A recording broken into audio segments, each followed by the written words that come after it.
जय जय रघुवीर समर्थ. भक्तांनो, आजच्या व्हिडिओमध्ये आपण जाणून घेणार आहोत अशा कोणत्या 4 गोष्टी आहेत की ज्या आपण म्हातारपणात लक्षात ठेवायला हव्यात. जर का त्या 4 गोष्टींचे आपण पालन केले तर घरातील सर्वजण आपला मानमर्यादा ठेवतील आणि सन्मान करतील. चला तर या व्हिडिओद्वारे आपण जाणून घेऊया की त्या कोणत्या 4 गोष्टी आहेत.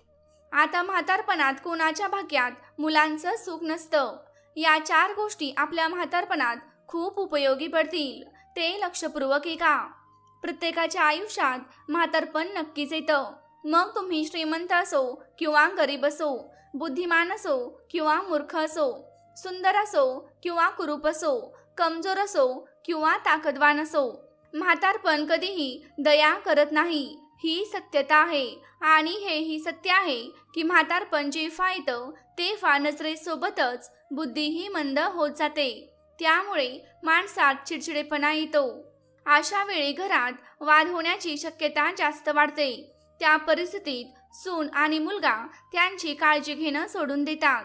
एक तर आजारांनी वेढलेलं ते वृद्ध शरीर आणि त्यावरून सून आणि मुलगा लक्ष न देणं, म्हणून म्हातारपण आणखीनच दुःखदायी होतं. आता प्रश्न असा आहे की म्हातारपणात कोणत्या गोष्टी लक्षात ठेवायला हव्यात ज्यामुळे आपल्याला कोणतेही दुःख किंवा त्रास सहन करावे लागू नयेत. चला तर आपण जाणून घेऊया. भक्तांनो, तुम्ही जर आपल्या चॅनेलवर नवीन असाल तर व्हिडिओला लाईक करा, चॅनेलला सबस्क्राईब करा, तसेच बेल आयकॉन प्रेस करून ऑलवर क्लिक करायला विसरू नका. मित्रांनो, खूप वर्षांपूर्वीची गोष्ट आहे. एका नगरात एक श्रीमंत माणूस राहत होता. त्याचा खूप मोठा व्यवसाय होता.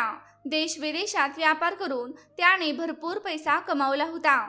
एके दिवशी त्याच्या आईवडिलांनी त्याला सांगितलं, बाळा, तू खूप पैसा कमवला आहेस. आता लग्न करून आपली गृहस्थी पुढे ने. आम्ही आता वृद्ध झालो आहोत. मरण्यापूर्वी नातवंडाचं सुख मिळालं तर आयुष्यातील सर्व इच्छा पूर्ण होतील. घरात सून आली की आम्हालाही थोडं सुख मिळेल. मित्रांनो, एक गोष्ट सांगते. या जगाचा एक नियम आहे की कोणतंही सुख आपल्याला तेव्हाच सुख वाटतं जोपर्यंत ते आपल्यापासून दूर असतं. ते मिळाल्यावर तेच आपल्याला दुःख वाटू लागतं. दूरवाळवंटात वाळू सुद्धा आपल्याला पाण्यासारखी दिसते. एखादा तहानलेला माणूस पाण्याच्या शोधात भटकत असेल तर त्याला ते पाणी वाटून आनंद होतो, पण जवळ गेल्यावर वाळू पाहून तो आणखीन दुःखी होतो. तसेच या जगातील दुःख आहेत. दूर असताना खूप छान वाटतं, सुखी वाटतं, पण जवळ आल्यावर तेच आपलं दुःख बनतं. आई वडील सुद्धा मुलाचं लग्न झाल्यावर खूप आनंदी होतात. अनेक स्वप्न त्यांच्या डोळ्यात असतात की सून आल्यावर आम्हाला सुख मिळेल. पण सून आल्यावर जसजसा काळ जातो तसतसं सगळं बदलतं. जे विचार त्यांनी केलेले असतात त्याच्या उलट व्हायला लागतं.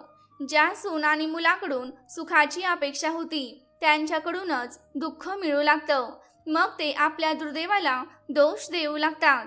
समजत नाही की दोष सून आणि मुलात आहे की स्वतःमध्येच आहे.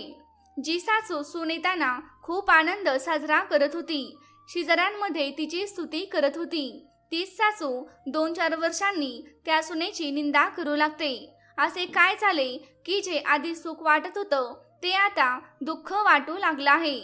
ही गोष्ट आपल्याला नीट समजून घ्यायची आहे. मित्रांनो, तिकडे त्या वृद्ध आई वडिलांनी मुलावर लग्नासाठी दबाव टाकला. मुलगा म्हणाला, मी तुमच्या आनंदासाठी लग्न करीन, पण मला वाटतं की लग्न करून मी अडचणीत पडू नये. कारण लोक म्हणतात की लग्नानंतर जबाबदाऱ्या वाढतात, खर्च वाढतो, स्वातंत्र्य संपतं, येणारी मुलगी आपल्यावर ओझं होऊ नये. तेव्हा आई वडील म्हणाले, बाळा, काय बोलतोयस? लग्न ही माणसाची गरज आहे. लग्नानंतर संतती होते आणि संततीमुळे वंश पुढे जातो. पुत्रामुळेच पित्याला मोक्ष मिळतो. पत्नी ही माणसाच्या आयुष्याची साथीदार असते. सुखदुःखात ती नवऱ्याची साथ सोडत नाही. आयुष्यात संकट आलं की पत्नीच पुरुषाची ताकद बनते. ती त्याला चुकीच्या मार्गावर जाण्यापासून थांबवते. तिच्या येण्याने घरात सोय होते. घर पूर्णपणे घर तेव्हाच होतं जेव्हा त्यात स्त्री येते. आई वडिलांच्या समजावण्यावर मुलगा लग्नासाठी तयार झाला. त्यांनी त्याच्यासाठी एक चांगली मुलगी पाहून लग्न लावून दिले. सुंदर आणि संस्कारी पत्नी मिळाल्याने मुलगा खूप आनंदी झाला आणि त्याचे आईवडील सुद्धा खूप खुश राहू लागले. आता सगळे हसत खेळत आयुष्य जगत होते. सून आपल्या नवऱ्यासोबत सासू सासऱ्यांची सुद्धा खूप चांगली काळजी घेत होती. वेळेवर त्यांना जेवण देणं, त्यांच्या गरजा पूर्ण करणं, त्यांना औषध पाणी देणं, त्यांना काही त्रास होऊ न देणं, हे सर्व ती मनापासून करत होती. हळूहळू काळ बदलू लागला. काळानुसार मुलाचे आईवडील अधिक वृद्ध झाले. शरीर आणखीन कमजोर झालं आणि त्यांच्यात चिडचिडपणा आला. वृद्ध असल्यामुळे ते दिवसभर विविध गोष्टी बोलत राहायचे. जेव्हा ते काही काम सांगायचे तेव्हा असं वाटायचं की ते रागात आहेत. त्यांचे हे वर्तन मुलाच्या पत्नीला आवडत नव्हते. ती सासू सासऱ्यांच्या स्वभावामुळे त्रस्त झाली होती. जेव्हा ती उलट उत्तर द्यायची तेव्हा घरात भांडणं व्हायची. संध्याकाळी तिचा नवरा घरी आला की ती त्याला सर्व सांगायची. तुमचे आई वडील रोज काही ना काही कारणाने माझ्याशी भांडत असतात. जर असे चालू राहिले तर मी एखाद्या दिवशी हे घर सोडून जाईन. आता मला त्यांचे बोलणे सहन होत नाही. पत्नीचे बोलणे ऐकून मुलगा आई वडिलांना समजावत म्हणायचा, तुम्ही दोघे आपल्या सुनेशी असे का वागता? तेव्हा त्याचे आई वडील म्हणाले, बाळा, तुझी पत्नी आमच्याशी विनाकारण भांडत असते. आम्ही काही काम सांगितले तर ती ऐकतच नाही. 1-2 तासानंतर ती आमचं ऐकते. मुलगा जेव्हा आई वडिलांचे ऐकायचा तेव्हा आपल्या पत्नीवर आरोप करत असे आणि पत्नीचं ऐकत असे तर तिथे आई वडिलांमध्ये चुका काढत बसत असे. मुलगा खूपच त्रस्त झाला होता. शेवटी कोणात कमी काढावी, कोणाला समजवावं हेच त्याला समजत नव्हतं. रोजच्या भांडणामुळे त्याची पत्नीही कंटाळली होती. काही दिवस ती आपल्या सासू सासऱ्यांच्या वागण्याला सहन करत राहिली, पण जेव्हा तिच्याकडून सहन झालं नाही तेव्हा ती रुसून आपल्या आई वडिलांच्या घरी निघून गेली. आपल्या मुलीला जेव्हा तिच्या आई वडिलांनी पाहिलं की ती एकटीच सासरहून आली आहे तेव्हा वडिलांना समजलं की नक्कीच माझी मुलगी सासरी काही भांडण करून आली असेल. त्यांनी विचारलं, मुली काय झाले? तू जावयासोबत का आली नाहीस? एकटे येण्याचे कारण काय आहे? तेव्हा मुलीने संपूर्ण गोष्ट आपल्या आईवडिलांना सांगितली आणि म्हणाली, बाबा, आता मी निर्णय घेतला आहे की जोपर्यंत माझे वृद्ध सासू सासरे त्या घरात राहतील तोपर्यंत मी सासरी जाणार नाही. रोजच्या भांडणामुळे माझे जीवन अगदी नरकाप्रमाणे झाले आहे. तिथे राहून माझा श्वास घुसमटतो. ना मी मरू शकते ना मी जगू शकते. म्हणून मी आता तिथे जाणार नाही. मुलीचे बोलणे ऐकल्यानंतर तिच्या आई वडिलांनी सांगितले, मुली, तू आलीस ते बरोबर आहे. हे तुझेच घर आहे. आरामात राहा. पण आम्हाला माहीत आहे की कोणत्याही मुलीचे आयुष्य वडिलांच्या घरी जात नाही. जोपर्यंत मुलीचे लग्न होत नाही तोपर्यंतच आई वडिलांचे घर तिचे असते. पण जेव्हा तिचे लग्न होते तेव्हा सासरच तिचं खरं घर असतं. त्यामुळे आम्ही तर एवढेच म्हणू की जसे जमेल तसे दुःख आणि त्रास सहन करत तुला तुझ्या घरीच राहायला हवे. प्रत्येक माणसाच्या आयुष्यात या गोष्टी होतच असतात. त्यांना घाबरू नये. जर तू सासू सासऱ्यांमुळे त्रासून आली असशील तर मुली, माझी एक गोष्ट नीट ऐक. ते वृद्ध झाले आहेत. वेळेनुसार त्यांची विचार करण्याची आणि समजण्याची शक्ती कमी झाली असेल. तुला त्यांच्या गोष्टी सहन करायला हव्यात. वृद्ध लोक काहीही बोलू शकतात. त्यांच्या बोलण्याकडे लक्ष देऊ नकोस. तेव्हा मुलगी म्हणाली, बाबा, तुमच्या बोलण्याशी मी सहमत आहे. पण कितीपर्यंत सहन करू? सहन करायलाही एक मर्यादा असते ना. जर ते माझ्याकडून वेळेवर जेवण मागतात, वेळेवर काम सांगतात आणि मी करत नाही तर माझी चूक आहे. पण मी त्यांचे प्रत्येक काम वेळेवर करते तरीही ते मला वाईट बोलतात आणि काही ना काही टोमणे मारून त्रास देतात. एवढंच नाही तर माझ्याबद्दल लोकांमध्ये वेगवेगळ्या गोष्टी सांगतात आणि म्हणतात की आमच्या घरात जी सून आली आहे तिचे वर्तन चांगले नाही. ते म्हणतात की आमचा मुलगा इतकं कमावतो तरी आमची सून आम्हाला काही खायला देत नाही. अशा प्रकारच्या गोष्टी ते गावकऱ्यांना सांगतात आणि नेहमीच माझ्या बनवलेल्या जेवणात उणेदुणे काढतात. लोकांना सांगतात की आमच्या सुनेला स्वयंपाक करता येत नाही. ती आम्हाला वेळेवर जेवण देत नाही. म्हणूनच आम्ही दोघे वेळेआधी म्हातारे झालो आहोत आणि त्यांच्या गोष्टींवर गावकरी सुद्धा विश्वास ठेवतात. आता अशा परिस्थितीत तुम्हीच मला सांगा की मी त्यांना जेवण का देणार नाही, मी त्यांना का मारेल. जेव्हा वडील आपल्या मुलीच्या गोष्टी ऐकतात तेव्हा त्यांना खूप दुःख होतं आणि ते आपल्या मुलीला म्हणतात, मुली तू चिंता करू नकोस, या बाबतीत मी तुझ्या सासरी जाऊन तुझ्या सासू सासऱ्यांशी आणि तुझ्या पतीशी बोलेन आणि त्यांना विचारेन की ते तुझ्याशी असे का वागतात. मित्रांनो, दुसऱ्या दिवशी मुलीचे आई वडील तिला घेऊन सासरी जातात. सासरी पोहोचल्यावर त्यांना जावई भेटत नाही, पण सासू सासरे घरीच होते. मुलीचे आई वडील दोघांसमोर ही गोष्ट मांडतात, पण ते लोक आता म्हातारे झाले होते आणि त्यांच्यामध्ये समजूतदार नावाची काहीच गोष्ट उरली नव्हती. उलट ते दोघे मुलीच्या आईवडिलांशीच भांडू लागतात. मुलीच्या आईवडिलांनी खूप समजावले, पण काही उपयोग झाला नाही. जेव्हा बोलल्याने काही निष्पन्न झाले नाही तेव्हा मुलीचे आईवडील तिला घेऊन दुःखी मनाने आपल्या घरी परत निघाले. परत जात असताना वाटेत त्यांना एक संत महात्मा दिसले. त्यांच्या हातात कमंडलू होते आणि त्यांची लांब पांढरी दाढी होती. जेव्हा मुलीचे आई वडील त्या महापुरुषाजवळ पोहोचतात तेव्हा त्यांना सगळं कळते की ते महात्मा खूप सिद्ध संत आहेत. मुलीच्या आई वडिलांनी महात्म्यांना नमस्कार केला आणि त्यांच्या चरणाजवळ बसले. जेव्हा साधू महाराजांनी विचारले, मुला तुझी काय अडचण आहे, तेव्हा मुलीचे वडील म्हणाले, महाराज महाराज मी खूप मोठ्या अडचणीत सापडलो आहे, मला समजत नाही मला काय करायला हवे. तेव्हा साधू महाराज म्हणाले, बाळा तुला जी काही अडचण आहे ती मला स्पष्टपणे सांग, मी तुझ्या अडचणीचे काही ना काही समाधान नक्कीच काढेन. तेव्हा मुलीचे वडील म्हणाले, हे गुरुदेव, काही वर्षांपूर्वी मी माझ्या मुलीचे लग्न याच गावात लावून दिले होते. लोक खूप श्रीमंत आहेत. ज्या मुलाशी आम्ही आमच्या मुलीचे लग्न केले तो मुलगा व्यवस्थित आहे, पण त्याचे आई वडील व्यवस्थित नाहीत. ते वृद्ध झाले आहेत आणि वृद्ध असल्यामुळे रोज माझ्या मुलीला त्रास देतात. माझ्या मुलीबद्दल गावकऱ्यांसमोर चुकीच्या गोष्टी बोलतात. त्यामुळे मुलगी सासर सोडून माझ्याकडे परत आली आहे आणि माझ्याकडेच राहण्याचा हट्ट करू लागली आहे. आता अशा परिस्थितीत तुम्हीच मला सांगा की एखादा वडील आपल्या लग्न झालेल्या मुलीचे आयुष्य कसं चालवेल. मुलीच्या वडिलांचे असे बोलणे ऐकून तो संन्यासी म्हणाला, हे मुला, जर असे असेल तर तू मला त्या लोकांकडे घेऊन चल. मी त्यांना काही शिकवण देईन, मी त्यांना काही गोष्टी सांगेन. जर त्यांनी माझ्या सांगितलेल्या गोष्टी जर समजून घेतल्या आणि त्या आपल्या आयुष्यात अंमलात आणल्या तर तुमची मुलगी नेहमीच आनंदात राहील.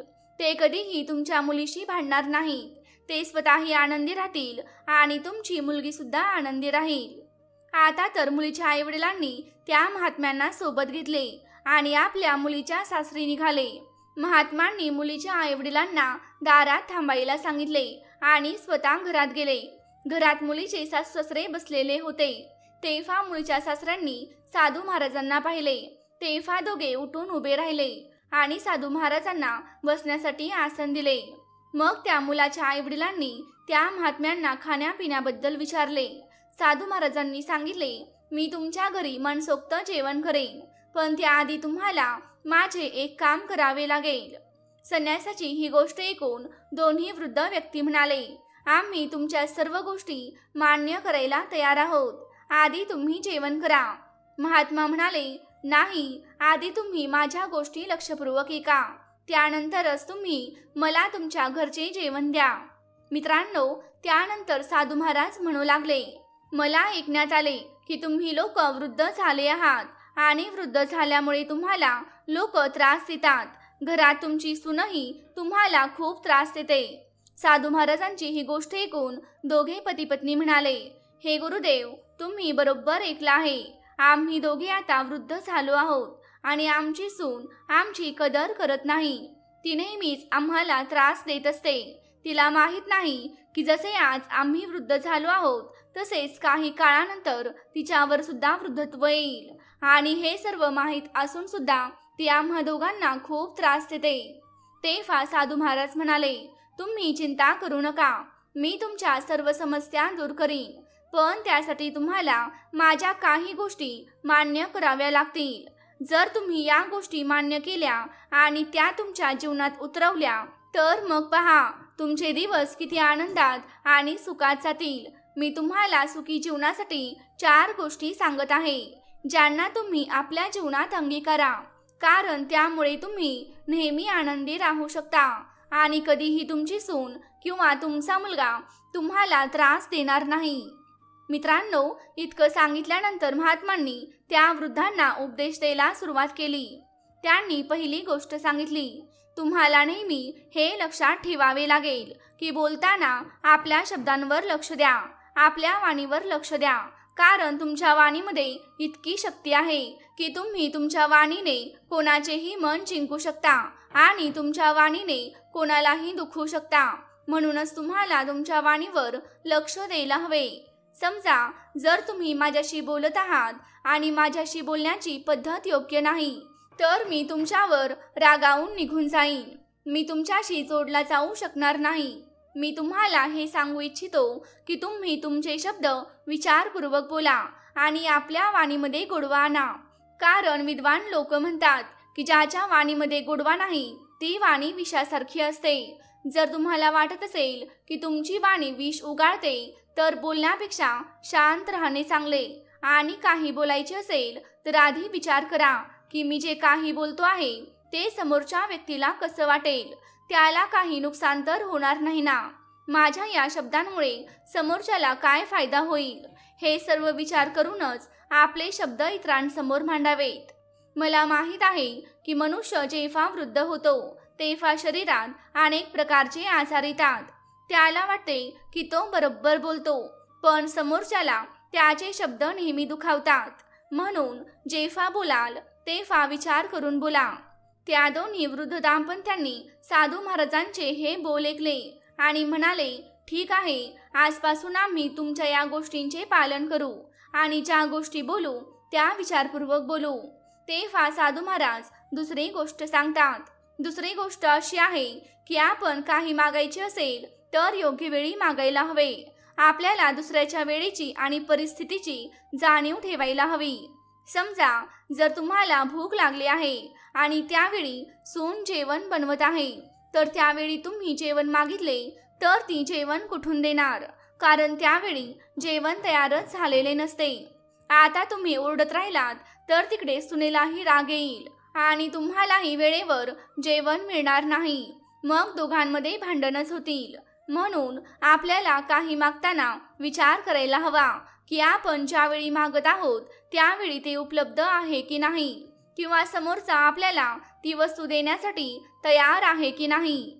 आता समजा तुमची सून आंघोळ करत आहे, त्यावेळी तुम्ही एखादी वस्तू मागता, तर त्या अवस्थेत तुमची सून तुम्ही मागितलेली वस्तू लगेच देऊ शकणार नाही. आता जर ती आंघोळ करून तुम्हाला ती वस्तू देईल तर तुम्हाला वाईट वाटेल की मी जेव्हा मागितले तेव्हा दिले नाही, इतक्या उशिराने आली आहे, आता ती माझ्या गोष्टींकडे दुर्लक्ष करते, असे सगळे विचार करून तुम्हाला राग येईल आणि घरात तक्रारी वाढू लागतील.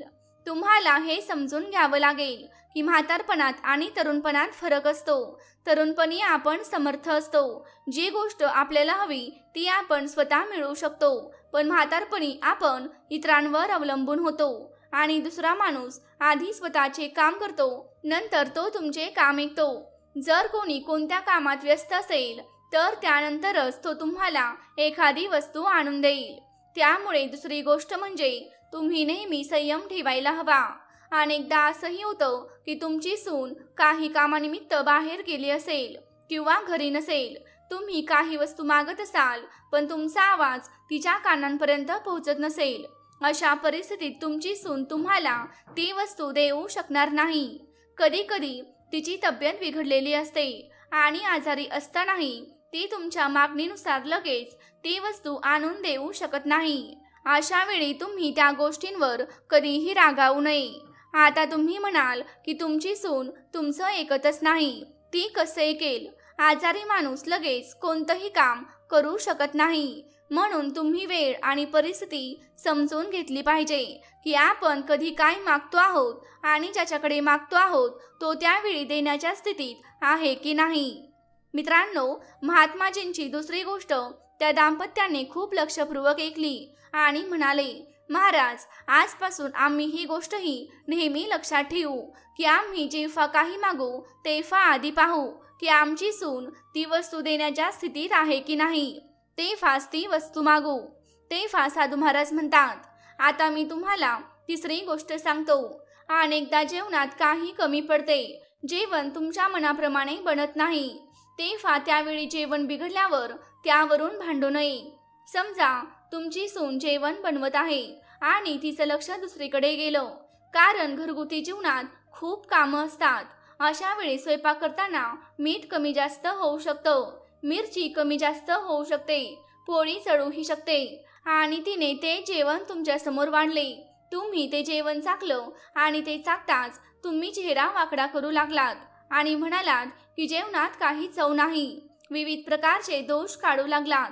त्यामुळे तुमचे शब्द तुमच्या सुनेला खूप वाईट वाटतील. ती त्याला आपला अपमान समजेल. तुमच्या बोलण्याने तिला दुखापत होईल. भाऊ, चुका तर सगळ्यांकडूनच होतात. जेव्हा तुम्ही तरुण होता तेव्हा स्वयंपाक करताना तुमच्याकडून सुद्धा चूक झाली असेलच. मग तुमच्या आईवडिलांनी तुमच्याशी अशीच वागणूक केली होती का? समजा जर तुमच्या आईवडिलांनी तुम्हाला अशी वागणूक दिली असेल तर त्यावेळी तुम्हाला कसं वाटलं असेल? म्हणून आपण इतरांच्या कामात दोष काढण्यापासून दूर राहायला हवं. मग ती स्त्री असो किंवा पुरुष असो, चुका सगळ्यांकडूनच होतात. स्वयंपाकात थोडीफार चूक झाली तर आपण ती सहन करायला हवी आणि आपल्या सुनेला सांगायला हवं की बाळा, आज जेवणात ही वस्तू कमी आहे, पुढच्या वेळी याकडे लक्ष दे. जर तुम्ही हे प्रेमाने सांगाल तर ती त्या गोष्टींकडे लक्ष नक्कीच देईल आणि तुमच्या शब्दांमुळे तिला दुःखही होणार नाही आणि ती विचार करेल की माझे सासू-सासरे खूप चांगले आहेत, आम्हाला काही असेल तर प्रेमाने समजावून सांगतात. पण जर तुम्ही तिच्या जेवणात रोजच दोष काढत असाल तर त्यामुळे तिला खूप त्रास होत असेल आणि म्हणूनच ती गोष्ट टाळाटाळ करते. असं केल्याने घरात भांडण होतात. कधीतरी जेवण बिघडलं तरी तुम्ही शांतपणे सहन केलं पाहिजे आणि प्रेमाने समजावलं पाहिजे. मित्रांनो, महात्माजींची तिसरी गोष्ट ऐकून ते वृद्ध दाम्पत्य म्हणाले, साधू महाराज, आम्ही तुमची तिसरी गोष्टही समजतो आहोत, पुढे आम्ही याची सुद्धा काळजी घेऊ. तेव्हा महात्माजी त्यांना चौथी गोष्ट सांगतात आणि चौथी गोष्ट म्हणजे आपण आपल्या कुटुंबाच्या परिस्थितीबद्दल कधीही इतरांना सांगू नये. समजा तुमच्या कुटुंबात पैशांची कमतरता आहे, तुमच्या कुटुंबात भांडणं होत आहेत, तुमची सून चांगली नाही किंवा ती चांगलं जेवण बनवत नाही, ती तुमचं म्हणणं ऐकत नाही किंवा घरात कोणतीही समस्या आहे आणि तुम्ही ती समस्या इतर लोकांना सांगता, तर तुमचं असं करणं अजिबात योग्य नाही. कारण बाहेरच्यांना जेव्हा तुम्ही तुमच्या घरातल्या गोष्टी सांगता तेव्हा ते वरवर तुमच्याशी सहानुभूती दाखवतात, पण तुमच्या गेल्यानंतर तुमच्या पाठीमागे तुमची थट्टा करतात. तेच लोक त्या तुमच्या गोष्टींना एकाचे 4 करून तुमच्या सून आणि मुलांना सांगतील आणि तुमच्या घरात आणखीन कलह वाढेल. आणि सतत असे केल्याने तुम्ही सून आणि मुलांच्या नजरेत नेहमीच खाली पडता. म्हणून इतरांना आपल्या घरातील समस्या कधीही सांगू नये. यामुळे तुमच्या घरातील समस्या कमी न होता त्या आणखीन वाढतात.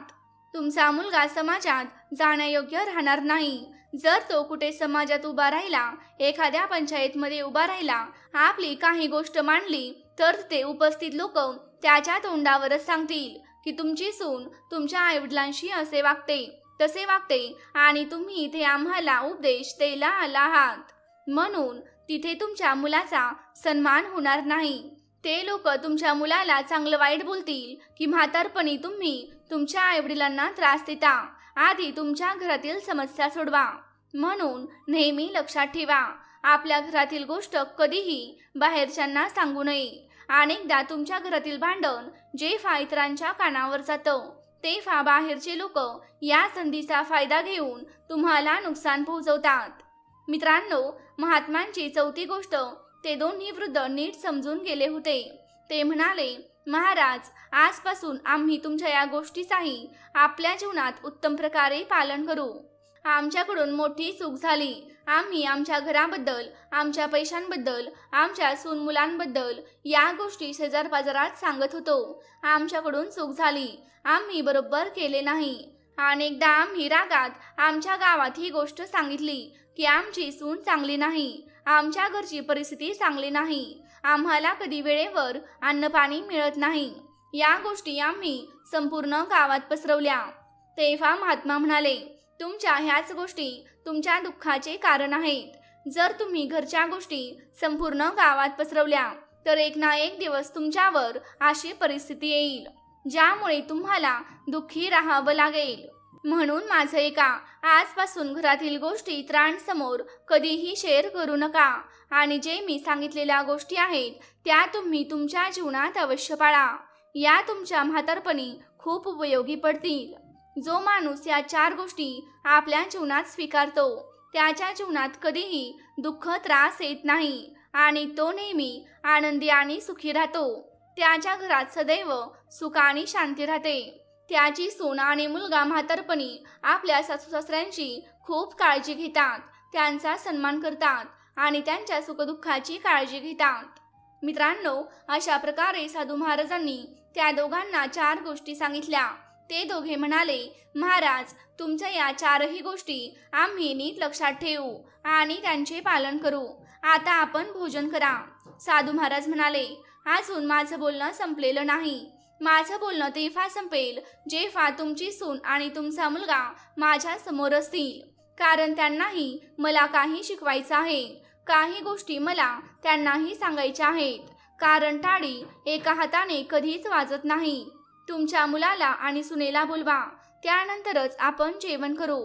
तेव्हा ते दोन्ही वृद्ध आपल्या मुलाला आणि सुनेला बोलवतात. ते दोघे साधूंना प्रणाम करून त्यांच्या जवळ बसून बोलणं ऐकू लागतात. साधू महाराज म्हणतात, तुम्हीही काही गोष्टी ऐका ज्या तुमच्या जीवनात खूप उपयोगी पडतील.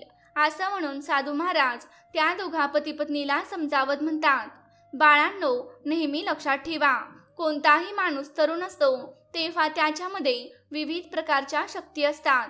त्यावेळी तो खूप बुद्धिमान असतो, पण त्याने हे लक्षात ठेवायला हवं की जर त्याच्या घरी त्याचे वृद्ध आईवडील आहेत आणि त्यांनी त्याला काही सांगितलं किंवा अशी काही गोष्ट सांगितली जी ऐकून वाईट वाटलं, तरुण मुलांनी समजून घ्यायला हवं की ते आता वृद्ध झाले आहेत. त्यामुळे त्यांची जीभ घसरते आणि तरुणपणाच्या तुलनेत म्हातारपणी मेंदू थोडा कमी चालतो आणि त्यांना स्वतःलाच कळत नाही की ते काय बोलत आहेत. त्यांच्या या गोष्टींवर कधीही चिंता करू नका आणि त्याकडे जास्त लक्ष देऊ नका. ते वृद्ध आहेत, काहीही बोलू शकतात. जो कोणी त्यांच्या या गोष्टीला मनाला लावून घेतो तो नेहमी त्रस्त राहतो. दुसरी गोष्ट म्हणजे तुमच्या आईवडिलांनी तुम्हाला रागावले किंवा मनाला ठेच लागेल असं काही सांगितलं किंवा विनाकारण तुमच्याशी भांडू लागले किंवा तुमच्या पत्नीला सांगितलं की जेवण चांगलं बनलं नाही, तर तुम्ही लोकांनी उलट उत्तर देऊ नका. त्यांच्या गोष्टी शांतपणे ऐकून घ्यायच्या आहेत. तुम्ही विचार करायचा आहे की आपल्या काही चुकीमुळे जेवण बनवण्यात काही कमतरता राहिली असेल तर आधी ती सुधारायची आहे. जर जेवण बनवण्यात काही कमतरता नसली तर शांतपणे त्यांच्या गोष्टी सहन करायच्या आहेत, कारण म्हातारपणी ते काहीही बोलू शकतात आणि असेही नाही की म्हातारपणी ते नेहमीच चुकीचे बोलतील. जर तुम्ही काही चुकीचे काम करत असाल तर ते नक्कीच थांबवतील, कारण तुमच्यापेक्षा त्यांनी जास्त आयुष्य जगलं आहे. त्यांच्याकडे जीवनाचा अनुभव जास्त आहे. त्यांना जास्त माहीत आहे की कोणते काम तुमच्या हिताचे आहे आणि कोणते तुमच्या अहिताचे आहे. जर ते त्यांच्या अनुभवातून तुम्हाला एखाद्या कामासाठी थांबवत असतील तर त्यांच्या गोष्टीचे कधीही वाईट मानून घेऊ नका. त्यांना माहीत असते की काय केल्याने तुमचा फायदा होईल आणि काय केल्याने तुम्ही अडचणीत पडाल. मुलांनीही विचार करायला हवा की आईवडील वृद्धापकाळात काहीही बोलू शकतात. आपण त्यांच्या बोलण्याचा राग धरू नये, कारण वृद्ध व्यक्तीची बुद्धी आणि लहान मुलाची बुद्धी यामध्ये फारसा फरक नसतो. जर ते आपल्याशी भांडतात किंवा काही बोलतात तर आपण सहन करायला हवं, त्यांच्याशी भांडण करू नये. जर आपण त्यांच्याशी भांडलो तर आपल्या आयुष्यातील अडचणी आणखीन वाढत जातील. अनेक वेळा जेव्हा आईवडील वृद्ध होतात आणि त्यांची जीभ जास्त चालू लागते तेव्हा त्यांना कंटाळून सून आणि मुलगा विचार करतात की त्यांना एखाद्या अनाथाश्रमात किंवा वृद्धाश्रमात सोडून देऊ. लक्षात ठेवा, जर तुम्ही असे करत असाल तर हेही विचार करा की भविष्यात तुम्हीही जेव्हा वृद्ध व्हाल आणि तुमची मुले असतील तेव्हा तुमची मुलेही तुमच्याशी तसाच व्यवहार करतील जसा तुम्ही आता करत आहात. आपल्या वृद्ध आई वडिलांमुळे जरी कितीही त्रास होत असला तरी आपण त्यांची नेहमी काळजी घेतली पाहिजे. जो व्यक्ती आपल्या वृद्ध आई वडिलांची काळजी घेत नाही तो नेहमी दुःखी राहतो. आणि हेही एका जर तुमच्या आई वडिलांकडून काही चूक झाली असेल, त्यांनी कोणाला काही बोलले असेल किंवा तुमच्यापासून लपवून कोणाला पैसे दिले असतील किंवा त्यांच्याकडून काही मोठी चूक झाली असेल तर असे काही नाही की तुम्ही आपल्या आईवडिलांना उलटसुलट बोलायला लागाल. त्याऐवजी तुम्ही त्यांना प्रेमाने समजावून सांगायला हवे की बघा तुमच्याकडून एवढी मोठी चूक झाली ज्यामुळे आपल्याला नुकसान झाले आहे. पुढच्या वेळी याची काळजी घ्या. आपल्या आईवडिलांना प्रेमाने समजवाल तर ते समजून घेतील. त्यांना मारणे किंवा शिवीगाळ करणे हा उद्धटपणा आहे. जे लोक असे करतात त्यांनी लक्षात ठेवा की एक दिवस ते पूर्णपणे उद्ध्वस्त होतात.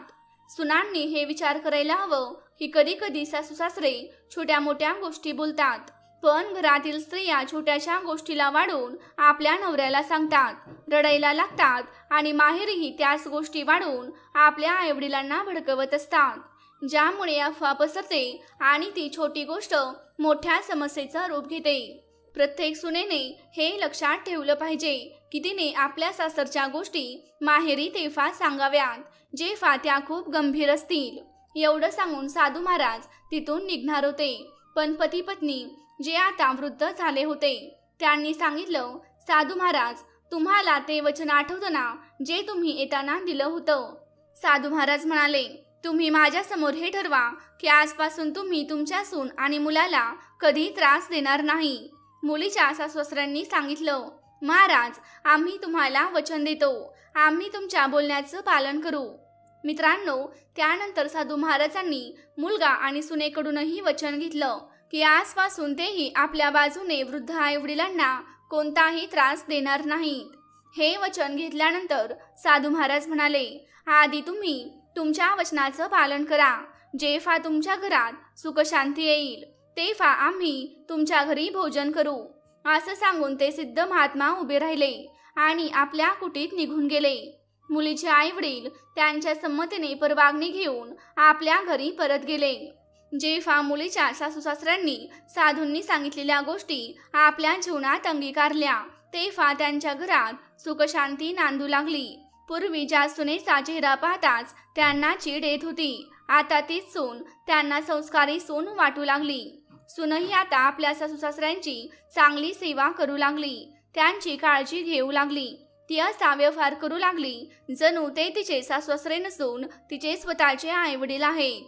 मित्रांनो, हळूहळू जेव्हा घरात शांतता राहू लागली तेव्हा सगळ्यांचं मन आनंदी राहू लागलं. अशा प्रकारे राहता राहता बरेच दिवस निघून गेले. तेव्हा एक दिवस मुलीच्या आईने आपल्या नवऱ्याला सांगितलं, आपल्या मुलीला सासरी जाऊन यावेळी बरेच दिवस आले आहेत पण आपण काही विचारपूस केली नाही. एकदा आपण मुलीच्या सासरी जाऊन पाहिलं पाहिजे की ती कशी राहते आहे. मुलीच्या वडिलांनी सांगितले, तू बरोबर म्हणतेस, मी उद्याच मुलीच्या सासरी जातो आणि जाऊन पाहतो की आता तिला काही त्रास तर नाही ना. मित्रांनो, दुसऱ्या दिवशी जेव्हा मुलीचे वडील तिच्या सासरी पोहोचले तेव्हा त्यांनी पाहिले की त्यांची मुलगी आपल्या सासू-सासऱ्यांची खूप चांगली काळजी घेत आहे. सासू-सासरेही तिच्याशी आईवडिलांप्रमाणे प्रेमाने वागत आहेत आणि संपूर्ण घरात सर्वजण खूप प्रेमाने, आपुलकीने आणि आनंदाने राहत आहेत. हे पाहून मुलीचे वडील विचार करू लागले, हे तेच कुटुंब आहे, तीच आपली मुलगी आहे आणि हेच तिचे सासू-सासरे आहेत ज्यांच्यामुळे आपण सगळे त्रस्त होतो. मित्रांनो, आपल्या मुलीच्या घरी सुख, शांती आणि प्रेमाचे वातावरण पाहून मुलीचे वडील खूप आनंदी झाले. ते एक दिवस तिथे थांबून दुसऱ्या दिवशी आपल्या घरी परतले. कारण कोणतेही वडील असे इच्छित नाहीत की त्यांच्या मुलीचे घर उद्ध्वस्त व्हावे आणि तिच्या घरात भांडण व्हावीत. प्रत्येक आईवडिलांची इच्छा असते की त्यांच्या मुलीचे घर सुख समाधानाने भरलेले असावे. मित्रांनो, मला आशा आहे की आजचा व्हिडिओ तुम्हाला नक्कीच आवडला असेल. जर व्हिडिओ आवडला असेल तर व्हिडिओला लाईक करा, चॅनेलला सबस्क्राईब करा आणि आजच्या व्हिडिओबद्दलचे तुमचे मत मला कमेंटमध्ये नक्की कळवा. चला तर भेटूया पुढच्या एका नवीन कथेमध्ये. तोपर्यंत सर्वांनी तुमची काळजी घ्या. जय जय रघुवीर समर्थ.